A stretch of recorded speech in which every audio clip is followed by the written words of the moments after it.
अब तो राम मंदिर बन रहा है, लेकिन कांतिलाल भूरिया का आरोप है कि आप इस पर सियासत करें। आचार्य प्रमोद कृष्णम को मैंने चाहता हूं, ठीक है आचार्य प्रमोद कृष्णम, आपको पता है ऐसे सब बयानों से भारतीय जनता पार्टी को बड़ा लाभ होता है। शशि थरूर ने भारतीय जनता पार्टी का लाभ करा, इसके अलावा कपिल सिब्बल ने अगर केस नहीं लड़ा तो भी भारतीय जनता पार्टी का लाभ हुआ। दिग्विजय सिंह ने भी बीजेपी का लाभ करा।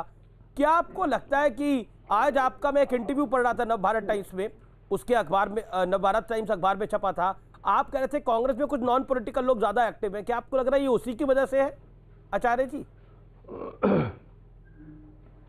अमीश जी, दो अलग अलग विषय हैं। एक तो विषय है भगवान श्री राम के मंदिर से संबंध रखता है, और दूसरा कांग्रेस पार्टी के अंदरूनी मामलों से। पर मेरा सवाल जुड़ा हुआ है, मैंने सोच समझ के सवाल पूछा आपसे आचार्य जी।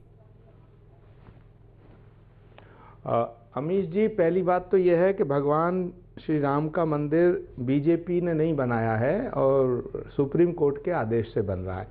दूसरा सवाल यह है कि भगवान श्री राम के मंदिर को बनाने के लिए एक ट्रस्ट का गठन हुआ, सुप्रीम कोर्ट के द्वारा एक न्यास का गठन हुआ। तो ये जो चंदा मांगते घूम रहे हैं लोग, क्या इन्हें न्यास ने अधिकृत किया है? ये भाटिया जी बताएं, पहली बात। दूसरी बात, ये जग जाहिर बात है, करोड़ों हिंदुओं ने कई सौ करोड़ रुपया राम मंदिर के निर्माण के लिए दिया था, उसका आज तक विश्व हिंदू परिषद ने हिसाब नहीं दिया। विश्व हिंदू परिषद भी एक पॉलिटिकल ऑर्गेनाइजेशन है।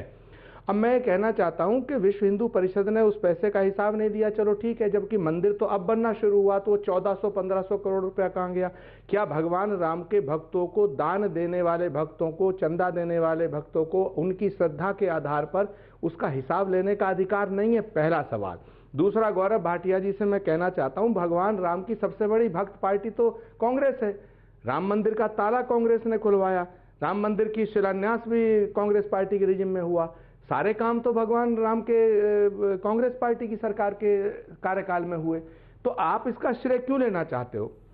चौथा सवाल मेरा यह है कि अभी सुब्रमण्यम स्वामी ने आज ही बोला है कि भगवान राम के देश में पेट्रोल जो है वो 93 रुपए है और लंका में उससे कम है, श्रीलंका नेपाल में सीता जी के देश में कम है।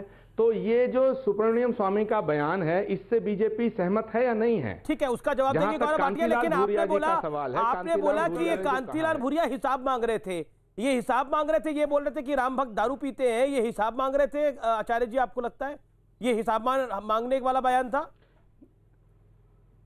नहीं, पहली बात तो अमीश देवगन जी, राम मंदिर पर कोई सवाल नहीं है। राम हमारी आस्था का आधार है।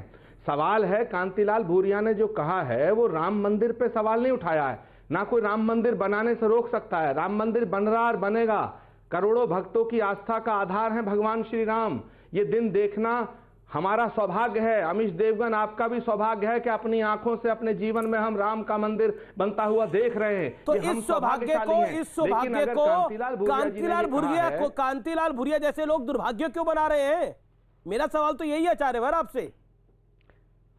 ये कांतिलाल भूरिया हिसाब मांग रहे हैं, ये कांतिलाल भूरिया दारूबाजों का हिसाब मांग रहे हैं, तो ठेके पे जाए। अमीश जी, मैं आ जाऊं उत्तर। वो राम मंदिर की जो निधि का सम्मान है, उससे हिसाब कैसे मांग रहे हैं? अच्छा, ये बताइए, भगवान राम के नाम पे चंदा लेके दारू पीना ठीक है क्या? ये पुण्य है या पाप है? ना, ये धर्म है या अधर्म है? ये कितनी बड़ी बात बोल रहे हैं आचार्य जी, आपकी भगवान राम के नाम पे चंदा लेके दारू पी रहे हैं। ठीक है, ओके, मैं एक सेकंड स्वामी दीपांकर को मैं लेके आता हूँ। गौरव भाटिया वो भी कुछ कहना चाहते हैं, स्वामी दीपांकर। नहीं तो दारूलाल भूरिया जी ने अगर कुछ कहा है तो उसके पास सबूत होंगे। राम के नाम पे चंदा लेके दारू पीना कहां स्वामी दीपांकर धर्म है? स्वामी दीपांकर 40 सेकंड।